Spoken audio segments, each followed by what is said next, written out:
This is the live market open for October 6th. I'm Yochai Lama Forex Crunch Market Movers for FX Street. We had quite a few movements in markets. We had the Reserve Bank of Australia decide not to change interest rates and not to change the policy, the wording regarding the Australian dollar. This allowed the Australian dollar to rise quite nicely and break above the 71 level. Now we're seeing it relax just a bit, but it's still we had an upwards movement in the Australian dollar. We had in the United States ISM non-manufacturing PMI slip to 56.9, but it's still not too shabby. We had a strong employment component there. In New Zealand, we had a weak figure that sort of curbed the rally of the Kiwi dollar. Business confidence missed. And we had German factory orders badly disappoint with a fall and a downward revision. But as we know, the euro is a safe haven currency, so this is actually euro positive, okay, in the absurd way.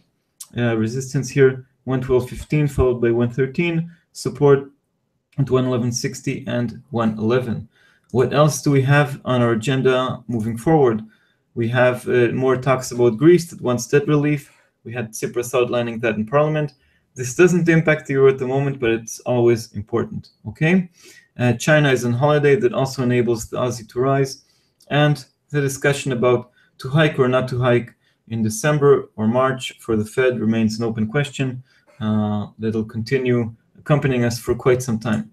Later today at 12:30 GMT, US and Canadian trade balance. For those of you trading the Canadian dollar, this is, of course, a big event. We had dollar CAD slip under 131.20.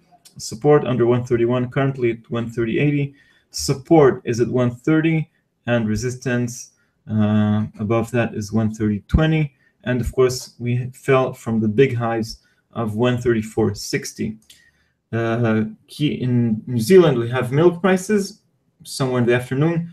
And the big event of the day is Mario Draghi speaking in Frankfurt at 5 GMT. Will he push down the euro? Will he hint about more action? Or will he be relaxed, like Glenn Stevens of the Australian Central Bank?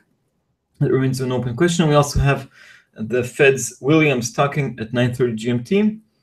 But the bigger event of in Asia, in the early European morning, is the rate decision in Japan. They'll probably do nothing, but will they hint about action in the next October meeting, just in less than 4 weeks? That's an important question. We'll discuss that, of course, tomorrow. We'll already know the result. And we have German industrial output to sort of come full circle with the factory orders to see if the German economy is doing well or not.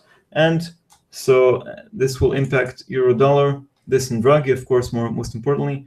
Euro dollar is trading in this wedge in a narrow range. And will we see it break higher? It failed to do so in the past. Will we see it break lower? It's not getting to the support line any fast clip. So we're just bang on in the middle of the range. And this remains, hopefully we'll have an explosion from there. So this is the morning wrap. We have, I see,